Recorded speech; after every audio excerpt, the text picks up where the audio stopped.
Hey guys. So I'm here to clear the air on a post that was sent to me that has been either shared, commented on, whatever. Okay? This post is not sensitive at all. This post is one-sided. This post is half of it's not even fucking true. So here it goes. This post is regarding Daisy and the life that she had. Okay. Now there will be being a book released that I am writing that will cover some of this. So yeah, you guys know I got her from a shelter. She came to me aggressive. Okay. Did not know about it until I got her home. Keep that in mind. So the post is as follows. And I'm going to go with it line by line and respond line by line. And it's pretty long, so grab you a drink, grab you a snack, and sit back and get prepared. It's going to be good. It says, are you really this arrogant? Do you really not see the part you played in this dog's death? I didn't play a part in this dog's death. Number one. And then it says, let's look at the turn of events. Okay, let's look at the turn of events.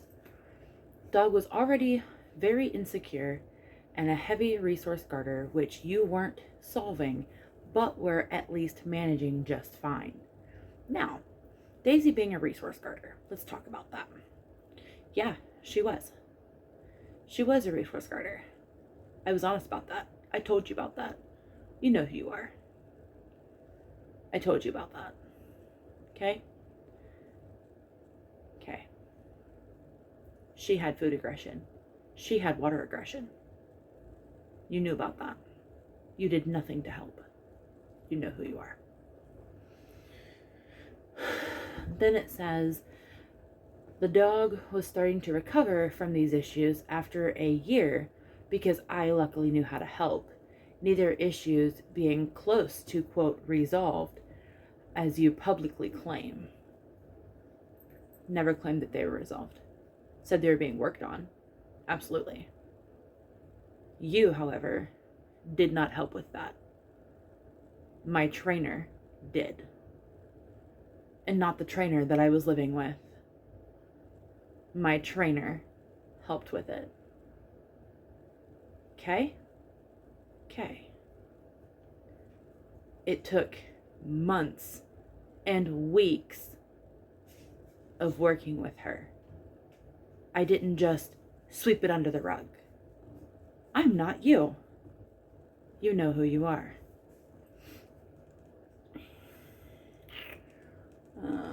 Then it says, you suddenly no longer want the dog out of her crate unless she's going outside to potty or getting a drink. 22 hours of her day crated for months as I pushed and pushed for you to let her out. Okay, let's break this down. Number one, not 22 hours a day. Okay? If I recall, there were nights upon nights upon nights that she slept with me in my bed. That's at least 8 hours, if not more, depending on how long I slept. Number two, the days that she was crated for almost the entire day. I say almost because there's 24 hours in a day. She wasn't in there longer than 12 at a time. But the reason that she was crated was because your dog was resource guarding as well. Not aggressively, I will admit, but still guarding. A dog that stands by her bowl and nudges a cat or nudges a dog for going near her bowl is still resource guarding. You said it yourself. Don't blame my dog for being crated when your dog had something to do with it. You knew my dog had aggression. I was honest and told you she growled. Okay, so protect your dog, I crated mine.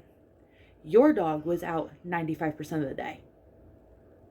Where was there time for me to let Daisy out? There wasn't.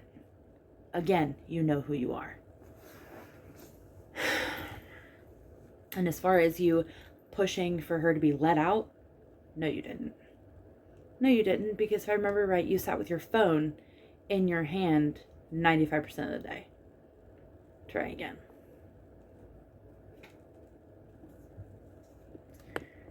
Any act driven by fear, you punished with shock or prong checks until the dog yelped repeatedly. Not fucking reality. She was on a pet safe e-collar, 600 yard. Never went above 2.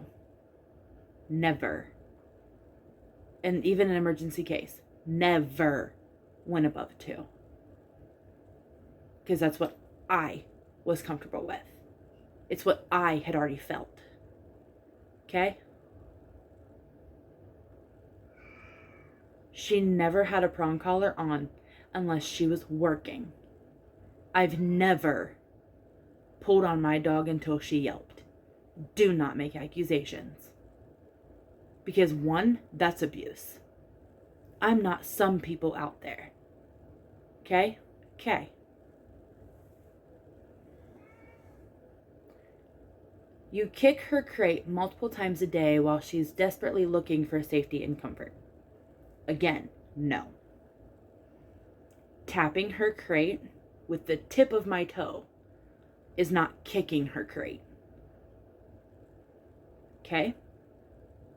Again, and the reason I did it was because she was growling at your partner. She wouldn't have done it had she been allowed to be out, but you know, your dog was always out. She never had a chance to be. And because of that, her training suffered. It wasn't until I moved out of New York into Kentucky that it changed. Okay? Okay. All her issues returned before the move. No. Actually. Her issues returned 10 shades after the move. But you didn't stick around to see that. You weren't allowed to stick around to see that. Shall we talk about why? I think we shall. You had no control of your dog. None. Your dog got aggressive when she was in heat. Yep, I said it. You had no care for your dog. Left your dog in the crate, but maybe 20 minutes a day after moving to Kentucky. So who was really the insecure one? Because Daisy went to the dog park. Daisy ran the house. Daisy got to explore. Your dog did not. You were told, diaper her. She can be out. She can't be out without a diaper. You refuse to diaper your dog. Not my problem. Your dog was too much for you to handle. I don't know how she is now, but at the time she was too much for you to handle. You were told that. Absolutely were. And because you can't handle the truth is why you lash out, and is why you make bullshit posts about other handlers instead of messaging them to their face and saying shit to their face. Instead, you'd rather hide behind a fucking keyboard. That's why. You don't know about Daisy. Okay? I have proof. I have evidence. Where you used to say, oh, she's this great dog. She's this wonderful dog. And then you want to blast her on Facebook. Or I have proof and screenshots of where you said, oh, I could never live without Emily through my entire life. Ever again. She's so great. And then bash me on Facebook. You know what they call that? Because I do. They call it two-faced. You know who you are. Then it goes on to say, she faces a move, new dogs, removal of dogs, watches your attention she desperately wants, go to another dog, gets water further restricted, and continues to live in her crate all in a span of 2 weeks. Yeah, I will admit, she was in her crate a lot the first 2 weeks to let her acclimate to a new environment. You weren't there the full 2 weeks, though. How would you know? Because you left after day 5. I stayed till June after my accident.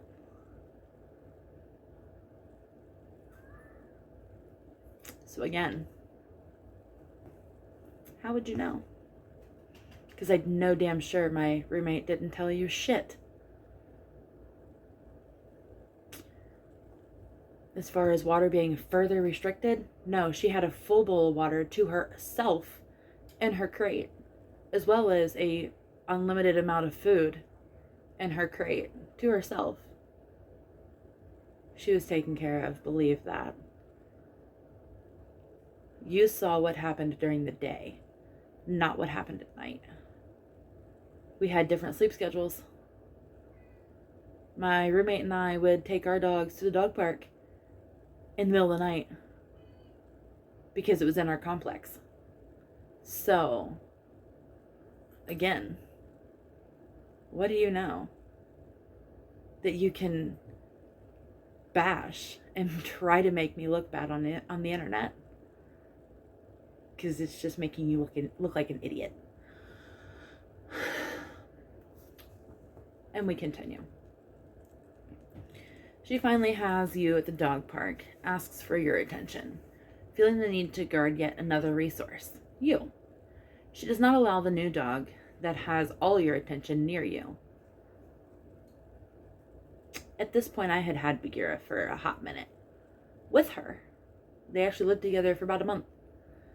And what you, again, don't know about that experience is the fact that she didn't come to me. He did. She was probably 1.5 feet away from me. On the other side of the dog park. Next to the bench, matter of fact. So again, what do you know exactly? Because I don't recall you being there. Oh wait, because you weren't. You know who you are. Rather than actually working on these issues, muzzle training and rehabilitating the dog, you rehome her, claiming she's not safe. Okay, let's talk about that. Okay, let's talk about that, but first, take a drink.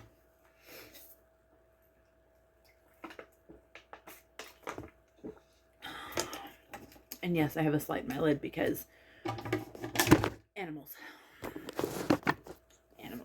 My girlfriend's dad's animals, actually. Claiming she's not safe. Let's talk about that. Again, I did work through her issues. Okay? I have pictures that I will submit at the end of this slide showing her drinking with 3 other dogs at the same time after a dog park run in the middle of the night that, again, you don't know about. She ran with 3 other dogs, 2 of which were bigger than her. One being younger than her. Both of them being younger than her. Both being bigger than her. Okay? Muzzle training. I did muzzle train her. Okay? Her new home knew that. They knew how to do it. Okay?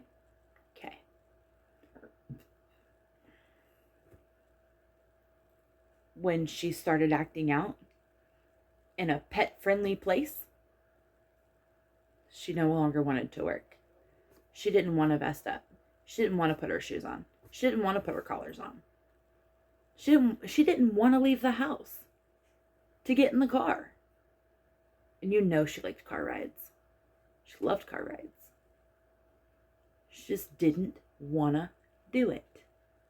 And I wasn't going to force her. I'm not you. I wasn't going to force her. Okay?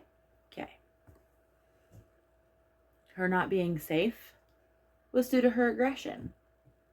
Getting what? worse. I'm not unethical like some people and work aggressive dogs. That's not me. That's not my nature. Okay? I did everything to work on my dog. Private trainers, advice from other handlers with the same breed. Okay? Other bully breed handlers.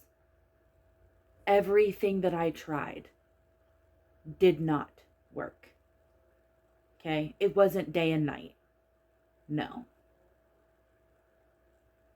These started before you left Kentucky, okay?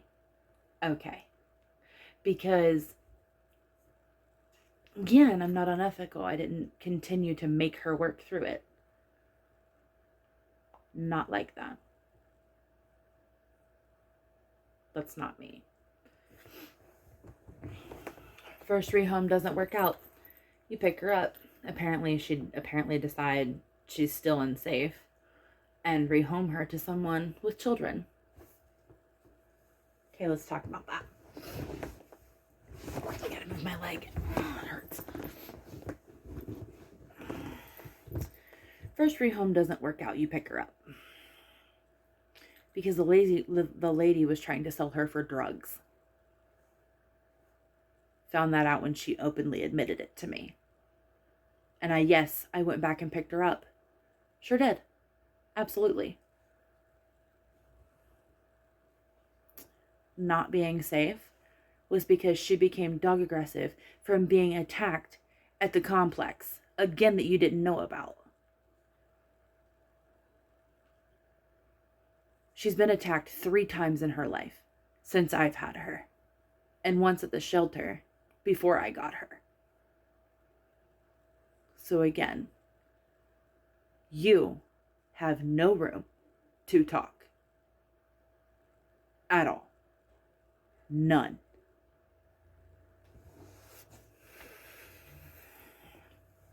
And rehome her with children.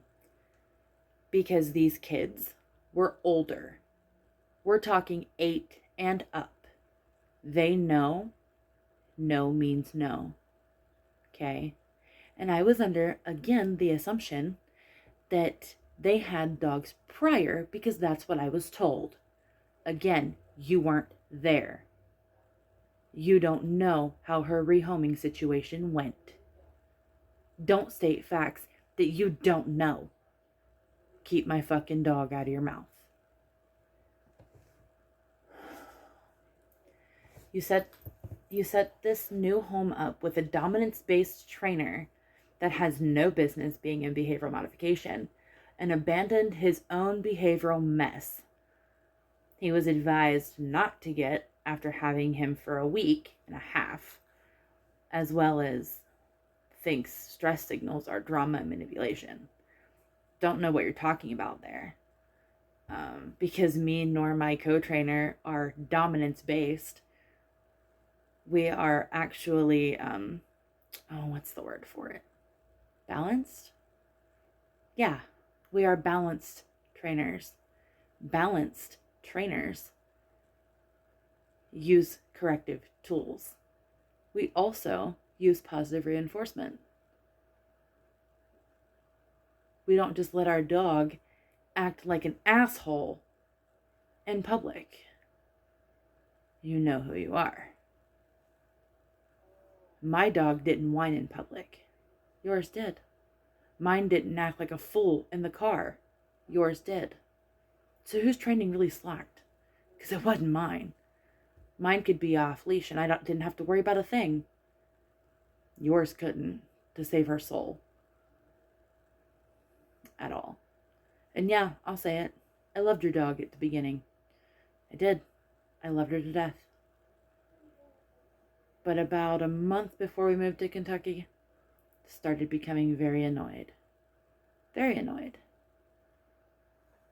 Because of the simple fact, I realized my dog was constantly crated. Off and on. I say off and on because we went for walks. We went to the dog park. We went to the store. She went with us, whatever.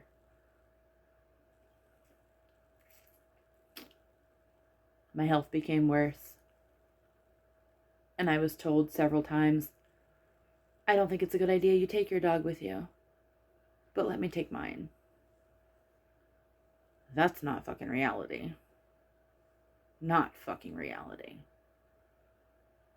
But it's whatever.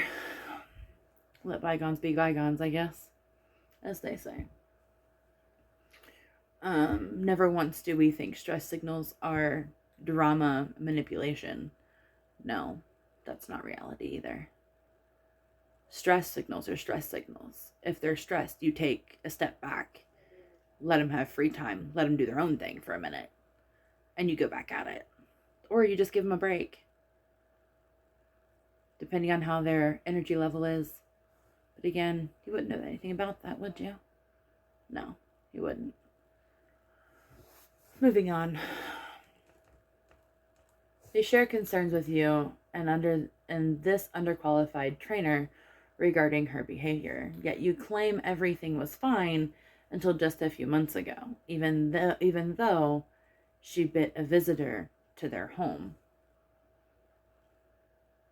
Okay. There's a lot of problems wrong with this. The concerns that they shared with me, I'm not an underqualified trainer, by the way. But the concerns that they shared with me had nothing to do with the visitor of their home. It actually had to do with their oldest son. She was becoming possessive of the mother. Again, aggression. They knew. They understood. I told them how to fix it, and then she was fine. She did great after that, actually. Really great, matter of fact. Video chatted them, and they showed me. Again, you wouldn't know that, though. Her biting the visitor of the home because he came in unannounced. Again, you don't know. He came in unannounced. Didn't text him, didn't call him, didn't knock, just walked in. And she was protecting her territory, her house, her children, her family. So again, he took full responsibility. Again, nothing you would know about.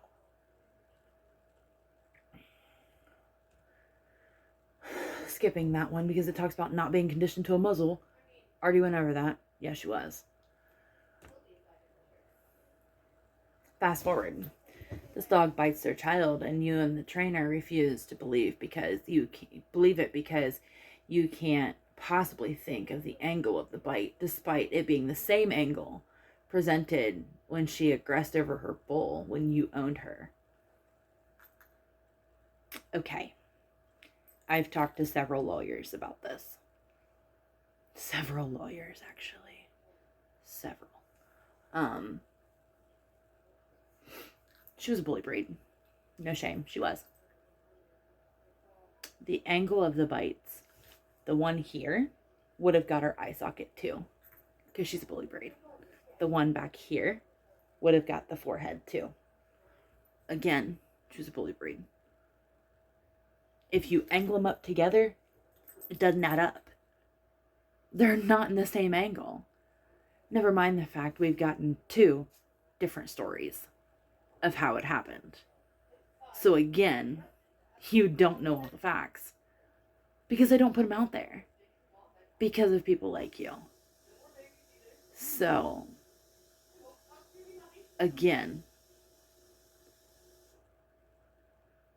here we sit.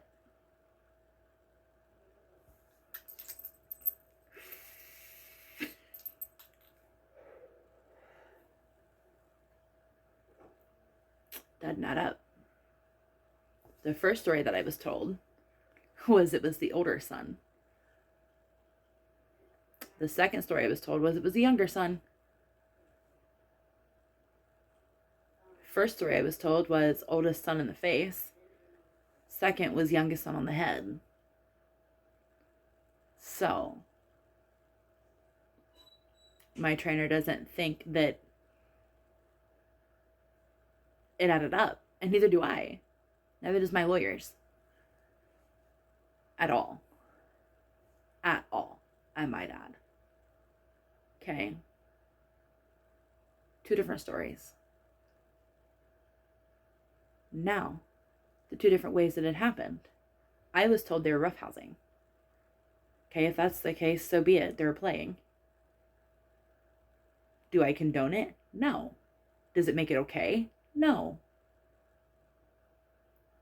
My trainer was told they were laying in the floor.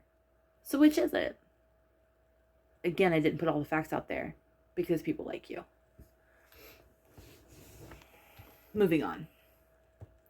Owner surrenders the dog to a shelter, noting people aggression, and is placed in quarantine per records you shared. No attempt from you to take the dog back either, for another rehome or to keep specifically stating again that she's not safe. Okay.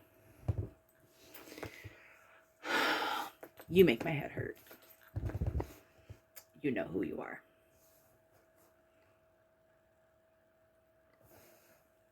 I called every motherfucking day that she was in that shelter.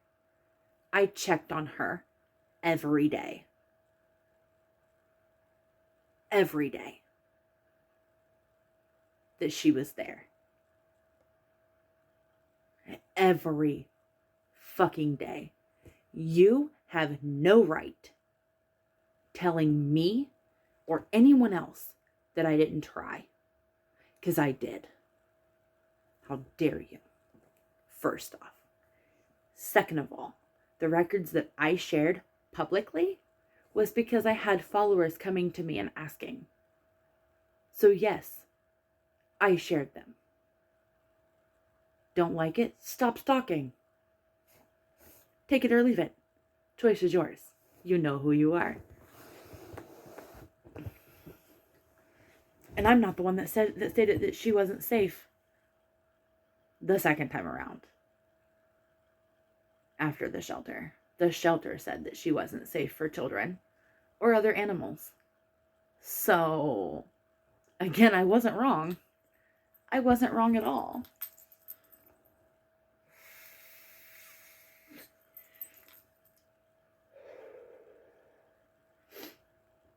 The dog then bites a worker at the shelter, and you bring up the dog not being quarantined, despite records you have already showing the dog is quarantined.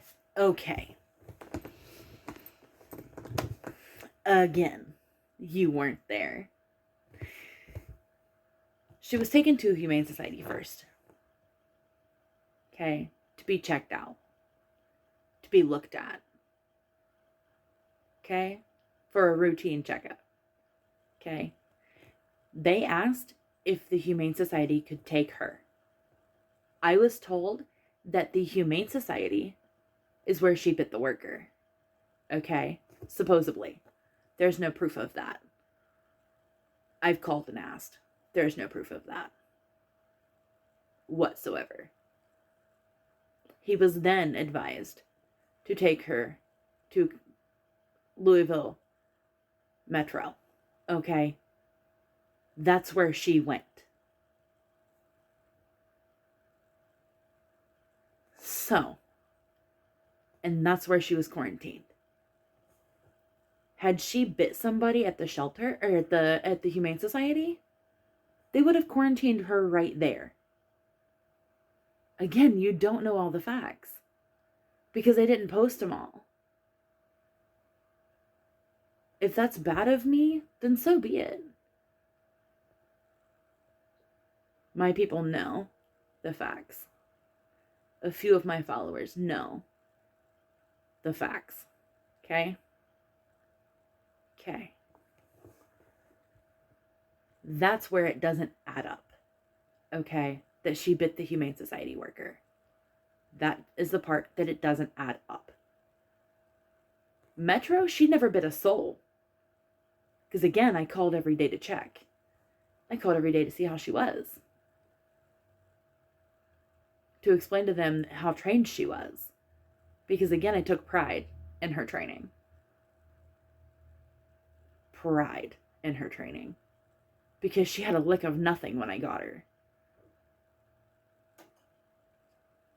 You're the one that used to say, and I quote, I hope Luna is that trained at some point too. Yeah, I put your dog's name out there. I don't give a fuck. I really don't care today. Moving on. You then claim the only bite the shelter experienced was her biting a leash. That's because that's what the lieutenant of the shelter told me. Okay? That's what the lieutenant told me himself. Was that she bit a leash. She was scared. Terrified. He told me that himself. I did not have a vehicle to go get her. Or I would have. I also couldn't go get her because I was at my mom's house, where there's children younger than the kids that she was living with. And I was not taking the chance on that. Granted, yes, she was my dog. I was not taking the chance. Plus, I was working a full-time job. You've no right. At least I was working. Unlike some people, you know who you are. A meeting is held and it's determined that she needs to be euthanized. Again,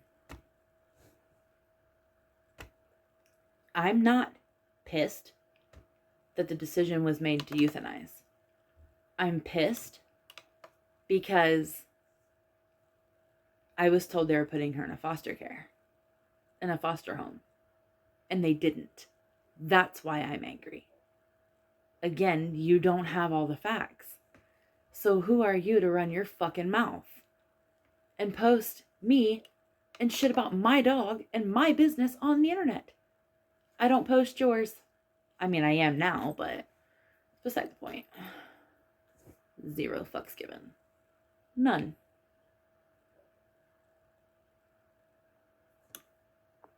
There's more. I just have to reboot my computer back up again.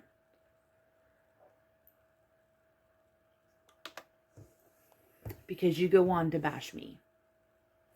And I was sent the screenshots, don't worry.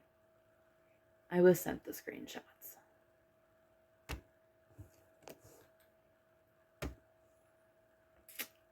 Let's see if I can find them again. Hold on. It's one thing to bash me. Okay? But it's a whole nother ballgame when you bash my dog that you know nothing about at this point in her life. Because you left. I mean, you were told to leave, but that's beside the point. Honestly. Your abuse affected this dog's behavior. She was never abused. Not one time was she abused. Ever.